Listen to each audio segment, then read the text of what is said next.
Dacha mavsumlarimiz ham boshlandi. Toshkentdan uncha uzoqlikda bo'lmagan Qibray, Chinobod, Gilam bozorida dachamiz ish faoliyatini boshladi. 12 talik stul, tapchan, tennis stoli ham. Yozgi oshxonani qarang, kuxnyani chiroyligini.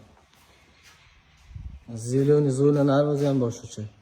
Mana bu qishda oshxonalarni bu yerda ham mana 10 kishidan oshiq odam o'tiradi. Kuxnyadan chiqishinglar bilan ov bo'ldi. Sangizu basseynni qaranglar, kattaligini. Basseyn, jakuzilari bilan mana panoramli vidga ega. Dachani zo'r maza qilib dam olib ketaman deganligi zo'r joyda. Apchkalarimizga ham turibdi. Bu yoqqa shunday kirasizlar, mana sauna qismimiz. Rossiyskiy sauna. Ruskiy hammom deydimi? Narxiga kelsa shu kecha kunduzda 1 million so'mga qo'ygan, o'zi 1 million 200 ming deyilyapti. Pastda egalar bilan aloqaga chiqib olasizlar.